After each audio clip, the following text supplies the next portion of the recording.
Okay. Sa buong Bible po, nalaman ng mga dakilang lalaki at babae ng pananampalataya ang kapangyarihan po ng pagluhod sa Diyos. Ang pagluhod po ay higit pa sa pisikal na postura. Ito po ay sumisimbolo ng kapakumbabaan, pagpapasakop, pag-asa, at paggalang po sa ating amang nasa langit. Ang mananampalatayang lumuluhod po sa Diyos ay makatatayong matatag, anuman po ang pagsubok. Ang pabagat po ng pag-aaralan natin ngayong gabi ay The Call to Kneel Before God. Doon po sa Book of Psalm chapter 95 verse 6 nakasulat po, Come, let us bow down in worship. Let us kneel before the Lord, our Maker. Ito po yung prayer ni David na tinagurian pong a man after God's own heart. So point number 1 po ito, keep seeking God. Sa Jeremiah chapter 29 verse 13, it is written po, You will seek me and find me when you seek me with all your heart. Ipinapangako po ng Diyos na ipapahayag niya, i-reveal niya ang kanyang sarili sa lahat po ng maghahanap sa kanya ng buong puso. Ang panalangin po ay nagsisimula sa isang pusong tapat na naghahanap po sa Diyos. Again, ipinapangako po ng Diyos na makikita siya ng mga taong buong puso pong sasamba at maghahanap po sa Kanya. Now, tanungin natin ang ating sarili. Ang paghanap o pagdulog ba sa Diyos ang aking number one priority o huling option? Maglaan ka, kapatid kaibigan, ng regular na oras araw-araw upang hanapin ng Diyos sa panalangin at sa Kanyang salita. Kagawian po natin to. Maging habit po natin to. Hindi lamang tuwing alas 6 ng gabi kung ikaw ay adult o kaya ay alas 7 ng gabi kung ikaw ay youth. Kailangan magkaroon tayo talaga ng pagnanasa at pananabik na hanapin ng Diyos on our own na tayo lang dalawa. Okay? So, you see, a seeking heart will always find a faithful God. So, kailangan maging God chaser tayo. Let us pursue His presence.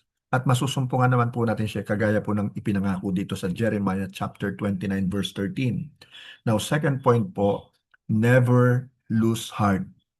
Sa Luke chapter 18 verse 1, nakasulat po, Then Jesus told His disciples a parable to show them that they should always pray and not give up.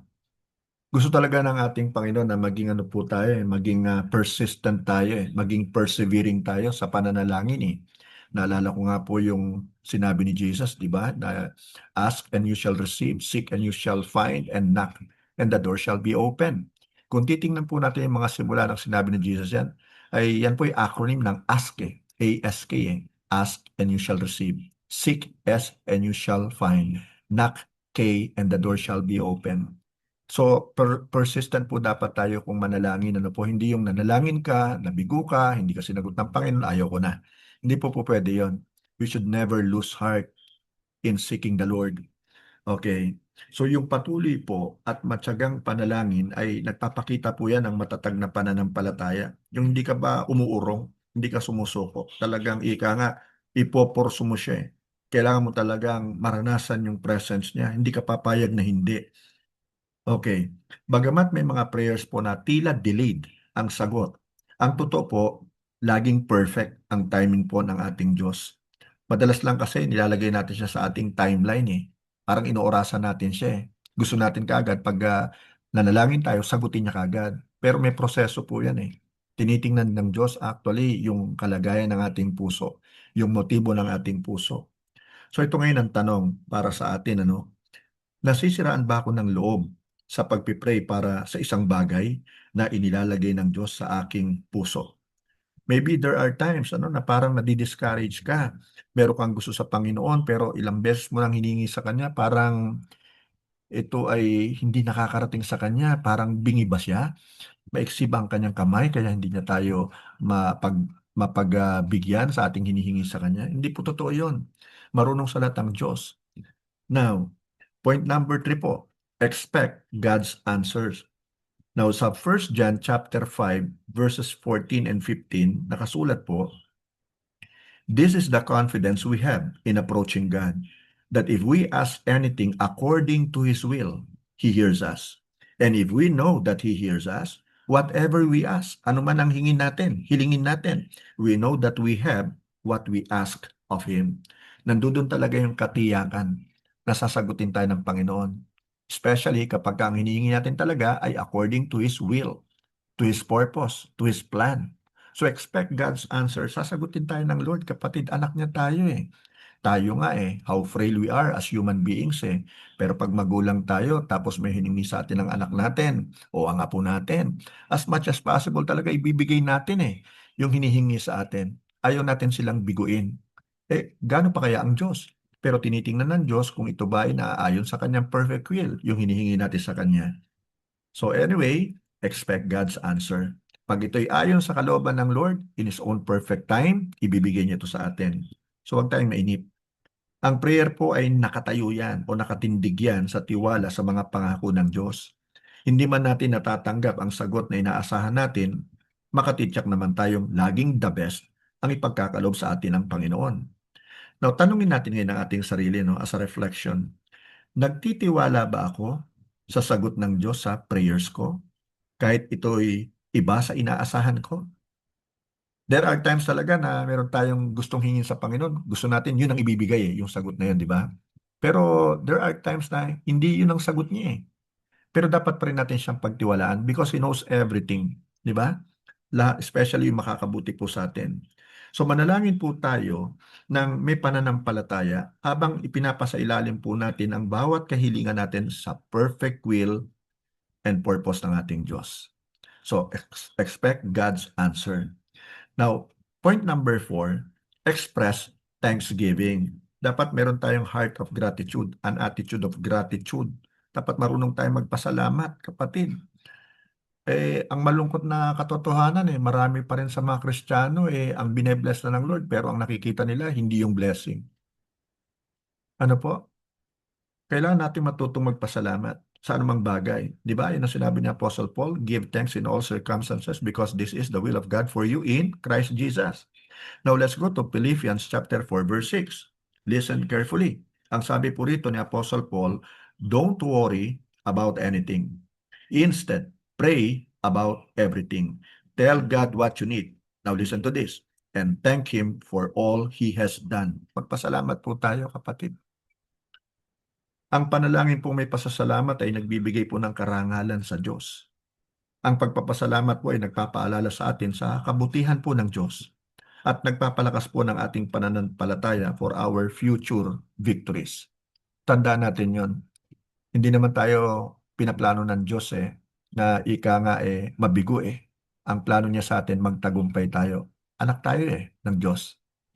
Now, tanungin natin again ang ating sarili ngayon.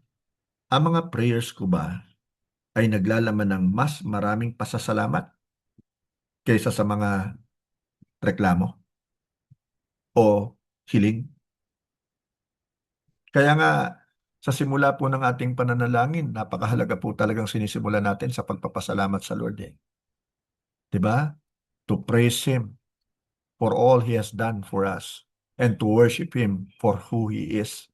Magpasalamat tayo, kapatid. Hindi naman niya tayo pababayaan So, simulan po natin ang bawat prayer sa pamamagitan po ng pagtithank you sa Lord, pagpapasalamat sa Kanya, sa Kanyang mga biyaya, at maging sa Kanyang katapatan. You see, gratitude turns every prayer into an act of worship. Now, point number 5, live in obedience. Sa John chapter 15 verse 7, mababasa po natin ang sabi ni Jesus, if you remain in me and my words remain in you, ask whatever you wish and it will be done for you. May qualification yan Ask whatever you wish. Baka isipin natin kahit ano pala hingin ko. Tataya ako sa loto bukas, di ba? At hiling ko kay Lord na payamanin ako, di ba? So, hindi yun ang ibig sabihin ng Lord yan. May qualification yan. Kailangan talagang hinihingi natin ay naayon sa kanyang kalooban. At mangyayari lamang na tayo hihingi ng ayon sa kanyang kalooban pag tayo po ay mananatili sa kanya at ang salita niya ay mananatili po sa atin. Now, ang epektibo pong prayer life ay closely connected po yan sa isang obedient life. Nagiging masunurin ba tayo? Habang nananatili po tayo kay Kristo at sinusunod po natin ang kanyang salita, ang atin po mga panalangin ay umaayon sa kanyang kalooban. Question.